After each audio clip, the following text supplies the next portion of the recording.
Oke guys, sebelum kita mulai ada baiknya dibantu like video ini, dan bagi yang baru bergabung silahkan tekan dulu tombol subscribe dan aktifkan loncengnya.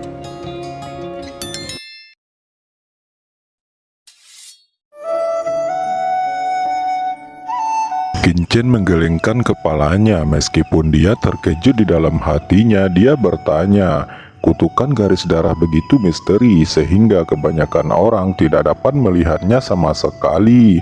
Bagaimana kamu bisa melihatnya? Jiruyu sepertinya tahu bahwa Kincen akan bertanya seperti ini. Dia tersenyum tipis lalu berkata, bagaimana saya bisa melihatnya? Kamu tidak perlu khawatir tentang itu. Bagaimanapun kamu hanya perlu tahu bahwa saya dapat melihat kutukan itu ada dalam dirimu. Kincen tidak bisa tahu bagaimana Jiruyu bisa melihatnya. Dia memperhatikan Jiruyu dari dekat dan tiba-tiba dia melihat ada kilatan emas samar di mata Jiruyu. Kincen sedikit terkejut seolah-olah dia telah melihat sesuatu yang luar biasa. Dia tidak terlalu memikirkan nama Jiruyu sebelumnya, tetapi setelah dia memikirkannya lagi, dia merasa sedikit familiar dengan nama itu. Tiba-tiba Kincen berkata, namamu Jiruyu dan nama depanmu adalah Ji. Jiruyu melirik Kincen dengan curiga. Dia berkata, ya, nama saya adalah Jiruyu. Kincen bertanya, apa hubunganmu dengan Ji Wuxu? Jiruyu terkejut sesaat lalu berkata, bagaimana kamu tahu nama kakekku? Dugaan Kincen memang benar. Di kehidupan sebelumnya selain Feng Xiaoyu, dia masih memiliki beberapa orang teman dan Ji Wuxu adalah salah satunya. Tidak heran Jiruyu bisa melihat kutukan garis darah di tubuhnya. Pada saat itu temannya Ji Wuxu memiliki metode rahasia yang disebut mata Taiksu. Itu hanya bisa dipraktekkan oleh seseorang dengan garis darah keluarga Ji. Ini adalah semacam metode rahasia tertinggi dari keluarga Ji. Mata Taiksu dapat melihat beberapa delusi dan ilusi dan bahkan dapat melihat jiwa seseorang.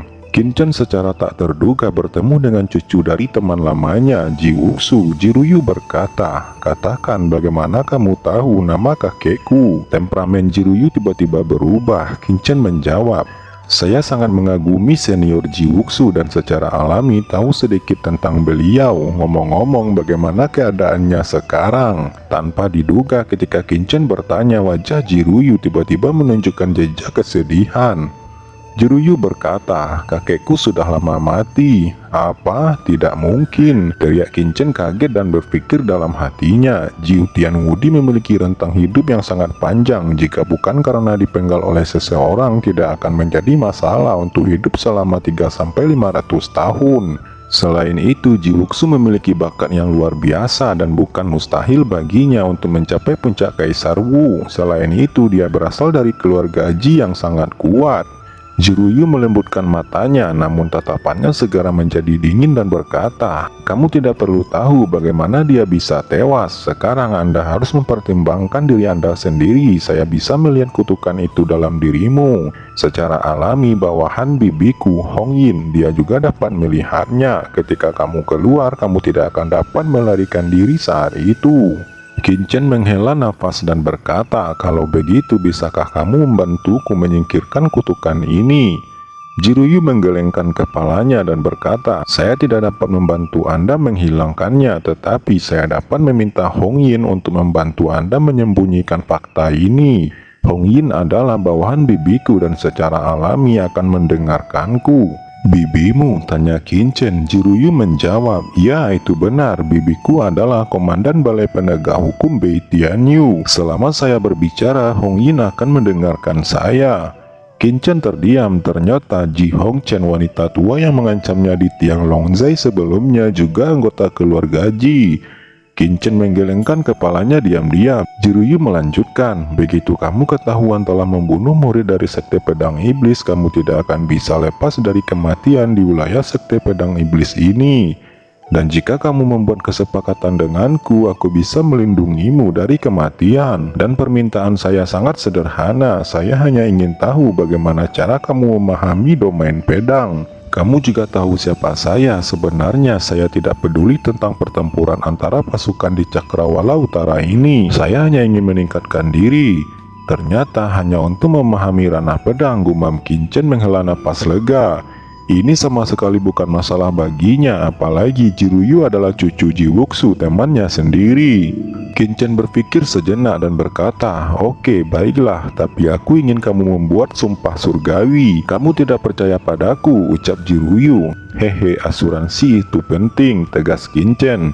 Jiruyu berkata, "Baiklah, selama kamu mengajariku metode ranah pedang, aku akan membantumu menyembunyikan fakta bahwa kamu telah membunuh Suyeking. Jika dilanggar, aku bersedia dihancurkan oleh surga."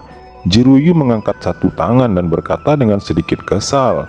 Kinchen menambahkan, "Itu tidak cukup, kamu harus menyembunyikan segala sesuatu tentang diriku, dan semua yang kamu lihat, kamu tidak boleh memberitahu orang lain."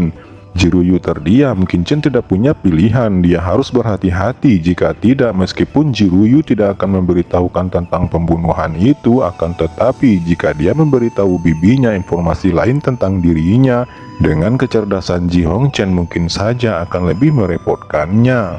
Jiruyu tidak punya pilihan selain membuat sumpah lagi, dan Kinchen mengangguk. "Baiklah, tunggu sebentar dan tunggu sampai aku menghilangkan kutukan ini," ucap Kinchen. Setelah beberapa kali gagal, Kinchen akhirnya merasa jauh lebih santai. Ada perasaan tidak nyaman sebelumnya, tetapi sekarang perasaan itu telah menghilang semuanya. Kinchen menghela nafas lega. Selama tidak ada kutukan garis darah itu dalam dirinya, ditambah lagi Jiruyu tidak akan mengatakan apa-apa, jadi rahasia ini mungkin tidak akan terbongkar. Setelah itu, di bawah penjelasan Kinchen, Jiruyu dengan cepat memahami metode kultivasi domain pedang.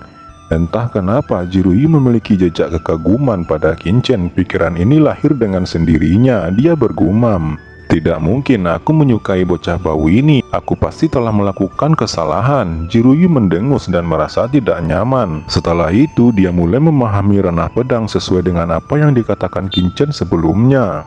Setelah 1 hari penuh telah berlalu, Kinchen merasa bahwa domain pedangnya mampu dengan bebas melawan niat pedang lantai ke-6 ini.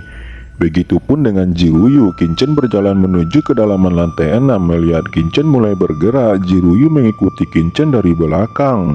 Saat ini Ye Wuming dan Yu Qiansu juga mulai memasuki lantai 6. Yu Qiansu bergumam, "Sepertinya Shao Chen telah menguasai niat pedang dari lantai ke-6 ini dan berangkat menuju lapisan ke-7.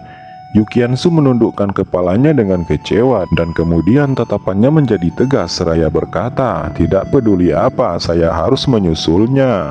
Dengan mata tegas, Yu Qiansu dengan cepat duduk bersila dan mulai menyadari niat pedang di lapisan ke-6 ini. Di lain sisi, Kinchen dan Jiruyu telah menemukan pintu masuk ke lantai 7. Keduanya saling memandang. Mereka tidak bisa membayangkan kengerian di lantai 7. Mereka berdua melangkah ke lantai 7 bersama-sama dengan suasana hati yang tidak sabar.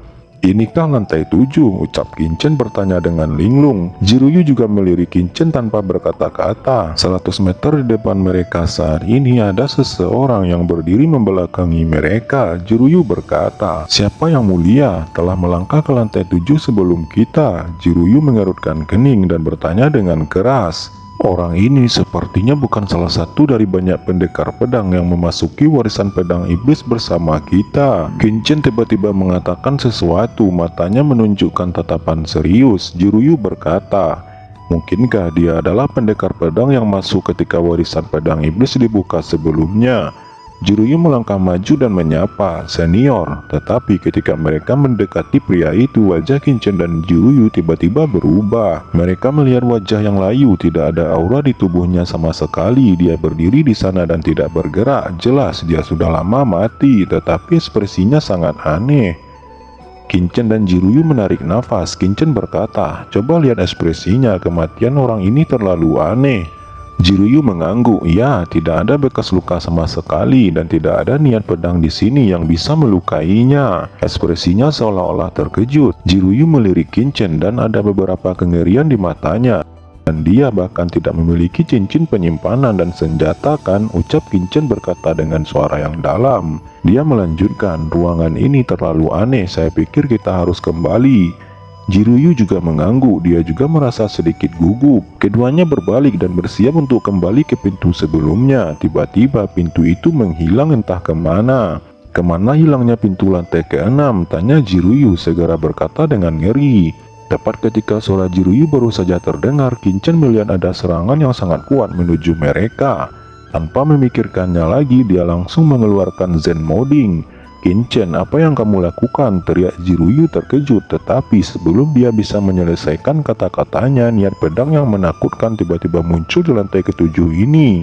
Sebelum niat pedang itu mengenai tubuhnya, Jiruyu merasakan ketakutan yang belum pernah terjadi sebelumnya. Niat membunuh dari niat pedang yang mengerikan itu bukanlah sesuatu yang bisa dia tolak. Saat berikutnya, raungan memekakkan telinga terdengar, dan seluruh dunia tampak bergetar. Jiruyu hanya merasakan kejutan di sekujur tubuhnya. Darah di tubuhnya melonjak. Kincen yang sedang mengontrol tripod kuno itu bahkan lebih tak tertahankan. Dia langsung menyemburkan seteguk darah. Niat pedang yang mengerikan itu memang telah diblokir olehnya. Akan tetapi itu hanya sesaat. Kincen buru-buru menggunakan domain pedangnya untuk menolak. Tetapi wajahnya menjadi semakin sangat pucat. Dia mengeluarkan beberapa pil dan menelannya untuk menghentikan darah yang terus mengalir. Jubahnya sudah compang-camping. Dia bahkan terlihat seperti seorang pengemis. Jiruyu di sampingnya juga terkejut. Kincen berteriak, "Apa yang kamu lakukan dengan Linglung? Aku tidak bisa terus mempertahankan ini." Jiruyu langsung terbangun oleh kemarahan Kincen. Untungnya Jiruyu menggunakan domain pedang tepat waktu.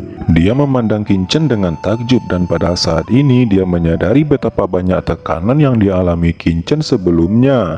Kincen benar-benar melindungi mereka berdua di bawah niat pedang yang mengerikan ini. Jiruyu berkata, "Terima kasih karena telah menyelamatkanku barusan." Kincen menjawab, "Jangan mengucapkan terima kasih sekarang. Kita harus bergandengan tangan untuk melawan niat pedang yang mengerikan ini.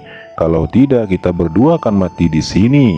"Lalu apa yang harus kita lakukan sekarang?" tanya Jiruyu. Dia berkata dengan panik, wajahnya pucat dan jelas bahwa domain pedangnya tidak akan bertahan lama di bawah niat pedang pembunuh ini. Kincen berkata, "Saya tidak tahu harus berbuat apa. Yang saya tahu adalah tidak ada jalan kembali sekarang. Kita harus tinggal di sini sampai warisan pedang iblis berakhir dan menunggu diteleportasi keluar." "Bagaimana jika kita tidak bisa diteleportasi?" tanya Jiruyu. Tiba-tiba teringat mayat yang mereka lihat di lantai 7 sebelumnya. Kincen berkata, "Kamu bertahanlah sebentar." Kincen segera mengeluarkan bendera formasi dan mulai mengatur formasi. Jiruyu segera menatap Kincen dengan takjub dan berkata, "Apakah kamu masih seorang master formasi?"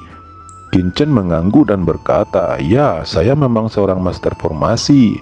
Jiruyu dikejutkan oleh kata-kata Kincen lagi. Dia menatap Kincen dengan takjub. Jika bukan karena kekuatan mengerikan yang ditunjukkannya sebelumnya, dia bahkan berpikir bahwa Kincen telah membual. Jiruyu berkata, "Bahkan jika kamu adalah seorang master formasi, apa gunanya mengatur formasi sekarang? Serangan pedang ini sangat mengerikan. Bahkan seorang wuwang yang kuat tidak bisa menahannya sama sekali." "Lihat saja nanti," jawab Kincen. Kincen mulai dengan cepat menyusun formasi. Setengah jam kemudian, ketika Kincen dan Jiruyu sangat lelah, mereka hampir tidak bisa bertahan lagi. Bendera formasi terakhir Kincen juga telah diatur. Aura menakutkan mulai meresap dan susunan cahaya yang tak terhitung jumlahnya langsung naik. Itu membentuk susunan cahaya dengan radius 1 meter persegi di sekitar Kincen dan Jiruyu. Tidak peduli bagaimana niat pedang menyerang, cahaya formasi itu selalu menyala, tidak pernah hancur. "Akhirnya berhasil," ucap Kincen sambil menghela nafas lega. Jiruyu juga menarik nafas panjang. Dia berkata, "Formasi tingkat 8, apakah kamu membentuk formasi tingkat 8? Jiruyu berseru kaget. Kincen mengangguk dan berkata, "Saya memang telah membuat formasi elemen pelindung langit dan bumi tingkat 8. Area formasi memang kecil, tetapi pertahanannya sangat kuat. Seharusnya itu bisa bertahan untuk sementara waktu." "Ini benar-benar formasi tingkat 8, ucap Jiruyu yang masih belum bisa mempercayai matanya sendiri. Dia bergumam, seberapa jenius Kahana ini. Dalam keadaan seperti itu, dia masih mampu mengatur formasi pertahanan tingkat 8. Monster, orang ini hanyalah monster. Jiruyu awalnya berpikir bahwa dia cukup jenius, tetapi dibandingkan dengan Kincen, dia hanya seperti sampah.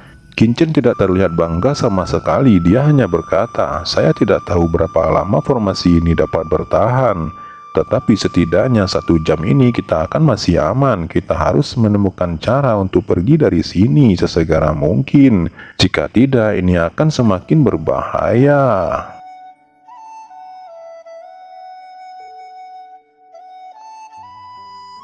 Oke teman-teman, terima kasih sudah menonton. Jangan lupa like, komen, dan subscribe.